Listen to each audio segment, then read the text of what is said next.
ஒரு கட்டத்தில் நித்யானந்தா அவர்கள் மதுரைக்கு வந்து மதுரை ஆதீனமாக முடி சூட்டிக்கிட்டார், தெரியும்ல எல்லாருக்கும். அந்த காலகட்டத்து நிகழ்வு இது.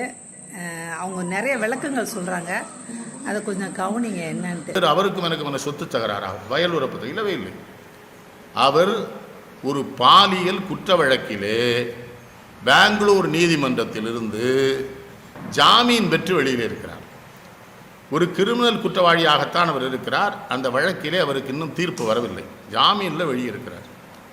அப்போ ஜாமீனிலே இருக்கிற ஒரு கிரிமினல் குற்றவாளி, அதுவும் பாலியல் வழக்கு குற்றவாளியை திருஞான சம்பந்தரின் மடத்திலே இளைய சன்னிதானமாக குருமகா சன்னிதானம் அருணகிரி நியமித்தார். பார்த்து கொண்டிருக்கிற நாங்கள் என்ன முட்டாளுகளா, இல்லை அம்மையப்பனின் அருளை பெறாதவர்களாக? அதை நாங்கள் கேட்கிறோம். வேற நித்யானந்தாவே ஒரு பொருளையை கிளப்பிட்டாருன்னு நினைக்கிறேன். தான் இறந்து போயிட்டதா நித்யானந்தாவே ஒரு பொருளையை கிளப்பினா தானே எல்லாரு கவனமும் திரும்பும். எல்லாரு கவனத்தையும் திரும்ப வச்சு லைவ்ல வந்து எவ்வளோ நேரம் ஏதோ பிரயோஜனம் இருந்துச்சா அந்த லைவ்ல? ஏன் உங்கள் மேலே இவ்வளோ குற்றச்சாட்டு வைக்கிறாங்க? எதுக்கு இவ்வளோ நாளாக ஒளிஞ்சுக்கிட்டு இருக்கீங்க? இந்த குற்றச்சாட்டுகள்லாம் வந்து நேரில் டீல் பண்ணுறதுக்கு என்ன கொல்லன்னு நான் கேட்குறேன். ஒரு மனுஷன் வாழ்கிற காலத்தில் எதையுமே டீல் பண்ணாமல் ஒளிஞ்சு மறைஞ்சு வளர்ந்துட்டு அப்புறம் அந்த மனுஷன் இருந்தால் என்ன போனா என்ன? நித்யானந்தனை வெளியேற்று, அது ஒன்றுதான். அதிலே சைவ மடங்களிலே இன்னொரு காரியம் இருக்கிறது. மடத்திற்குள்ளே ஒருத்தர் துறவியாக வர வேண்டும் என்றால் முதல்ல ஒருத்தர் வர்றார் மடத்திலேருந்து அவர் என்ன பண்ணுவாங்க, வெளியே அனுப்பிச்சிடுவாங்க. நீ பரதேசியா போய் தெரிஞ்சிட்டு வா, அப்போ தானே உலகம் தெரியும். பரதேசியா போய் தெரிஞ்சிட்டு வான்னு அனுப்புவார் குருமகா சன்னிதானம் மடத்திலிருந்து. அனுப்புகிற பொழுது அங்கே இருக்கிற ஏதோ ஒரு நீர்நிலையில் போய் அவங்க குளிச்சு வெளியில் வரும்பொழுது குருமகா சன்னிதானம் ஒரு காவி உடையை கொடுத்து விட்டுருப்பார் தம்பரான் சாமிகிட்ட. தம்பரான் சாமிகள் இந்த காவி உடையை கொடுப்பார். அந்த ஈர உடையை அப்படியே களைஞ்சிட்டு அந்த காவி உடையை கட்டிக்கிட்டு பரதேசிங்கிற கோலத்தில் மடத்துக்குள்ளே வரணும். இது எல்லாத்தையும் விட கொடுமை கமெண்ட் பாக்ஸை பார்க்குறேன், அப்படியே கூமுட்ட பசங்களாக கமெண்ட் பண்ணிக்கிட்டே இருக்கானுங்க. எங்கள் அண்ணனுக்கு வேலை கிடைக்கணும், எங்கள் அப்பத்தாவுக்கு அது கிடச்சிடணும், எங்கள் தாத்தாவுக்கு இது கிடச்சிடணுன்ட்டு ஒரே வேண்டுதலாக வைக்கிறானுங்க, அசிங்க பிடிச்சவங்க.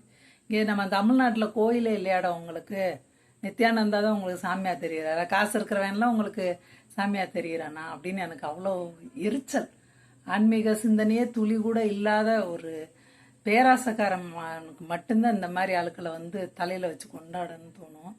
ரொம்ப அருவருப்பாக இருக்குது. நல்லா தெரியும், நித்யானந்தா பற்றி எல்லாமே தெரியும். ஓடி ஒளிஞ்சு இருக்கிற ஒரு ஆள் எங்கே இருக்காருன்னு யாருமே கண்டுபிடிக்க முடியாதுன்ற மாதிரி ஒரு பிரமையை உருவாக்கி வச்சுருக்காங்க. அவங்க வாட்டுக்கு யூடியூப்பில் இஷ்டத்துக்கு என்னத்தையாக போட்டுக்கிட்டு இருக்காங்க. ஒரே அது என்ன சொல்கிறதுனே தெரியல. அவங்க ஒரு ட்ராமா பண்ணிகிட்டே இருக்காங்க, என்னென்ன மொழியிலே பேசுகிறாங்க. அவங்களோட அந்த ருத்ராட்சத்தை எங்கெல்லாம் போட்டு எவ்வளோ அலங்கோலமாக வந்து நிற்கிறானுங்க. பக்தியை வந்து அலங்கோலமாக்கி வச்சுருக்காங்க. இதை உலகம் ஃபுல்லாக வேற பரப்பிக்கிட்டு இருக்காங்க. சமய தீட்சை என்பது மறுபிறப்பு ஒன்றும் கிடையாது. இந்த பிறப்பை அழித்து விட்டு இன்னொரு பிறப்பை குருமகா சன்னிதானம் தருவார். அந்த மறுபிறப்பு சமய தீட்சை. அதற்கும் பல மாதங்கள் கழித்து விசேட தீட்சை என்று விட்டு கொடுப்பார். அதிலே தான் முதலாக உத்ராட்சமம் இல்லை ஒரு சந்தனத்தையோ பிடித்து சிவபெருமானாக அவர்கள் வழிபட வேண்டும். அவர்களை மடத்திலிருந்து எங்கே அனுப்பினாலும் அந்த ஒன்று உருத்தராட்சமோ இல்லை சந்தன சிவனையோ கூடவே கொண்டு செல்லுகிற இடங்கள் எல்லாம் பூஜை செய்ய வேண்டும். இது வந்து சமய தீட்சை. சமய தீட்சை மரபு இருப்பது. இது விசேஷ தீட்சை. விசேட தீட்சையில் தான் போகுமிடமெல்லாம் கொண்டு போனால் அதுக்கு பிறகு தான் மந்திர கஷாயம், அதுதான் முக்கியம். குருமகா சன்னிதானம் இருக்காங்களே அவங்க பக்கத்திலே ஒரு காஷாய உடைய காவி உடைய வச்சிருப்பாங்க. அந்த காவி உடையை எடுத்து இந்த சாமி பரதேசியாகிறது சமய தீட்சை பெற்று விசேட தீட்சை விட்டு வருகிற சாமிக்கு அதை கொடுத்து அன்றைக்கு அவர்கள் ஆசி செய்வார்கள். அன்னைக்கு தான் அவர் தம்புரான் சாமிகள் ஆகிறார். ரொம்ப பழைய நிகழ்வு. ரொம்ப கடுமையாக போராடி நித்யானந்தாவை மதுரையை விட்டு விரட்டி அடித்தாங்க. அது மட்டும் நடக்கலைன்னா இன்றைக்கி மதுரை ஃபுல்லாக நித்யானந்தா கைக்குள்ளே மாட்டி சீரழிஞ்சு போயிருக்கும்.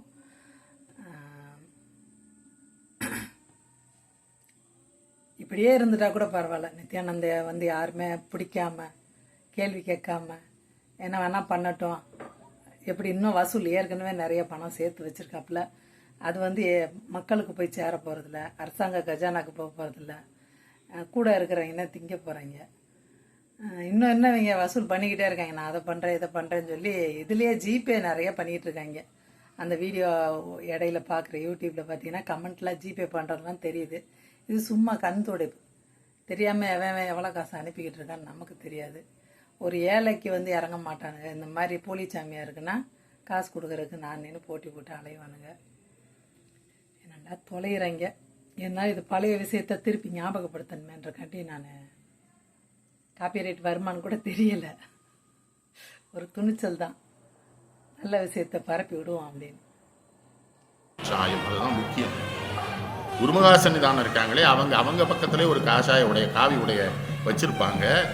அந்த காவி உடையை எடுத்து இந்த சாமி பரதேசி ஆகிறது, சமய தீட்சை பெற்று விசேட தீட்சை விட்டு வருகிற சாமிக்கு அதை கொடுத்து அன்றைக்கு அவர்கள் ஆசி செய்வார்கள். அன்னைக்கு தான் அவர் தம்புரான் சாமிகள் ஆகிறார். இந்த தம்புரான் சாமிகளுக்கு அப்புறம் இருக்குது நிர்வாண தீட்சை, அதாவது ஞான தீட்சை. அது முன்பலங்களை அறுப்பது. அவங்க என்ன பண்ண வேண்டும் என்றால், இந்த தம்புரான் பட்டம் பெற்ற உடனே உடையவர்னு ஒரு ஸ்படிகலிங்கத்தை கொடுத்துருவார் குருமகா சன்னிதானம். அந்த சந்தனத்தை உத்தராட்சி கொண்டு வந்தோம். இப்போ இதை தூக்கிட்டு போகணும், எந்த ஊருக்கு போனாலும் பூஜை செய்யணும். அதுக்கு அடுத்த இடம் தான் நிர்வாண தீட்சை. அதுக்கப்புறம் ஒடுக்க தம்புரான், அதாவது குருமகா சன்னிதானம் பக்கத்தில் இருக்குது.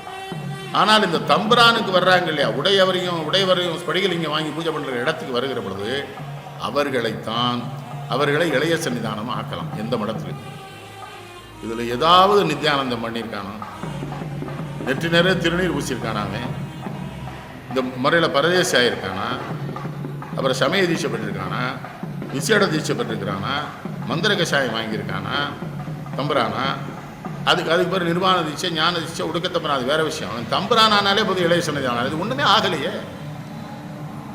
காமெடி பீஸ் இவங்க பண்ற ஆர்ப்பாட்டம் காமெடியாக தான் முடியுது பாருங்க. இன்னொன்னு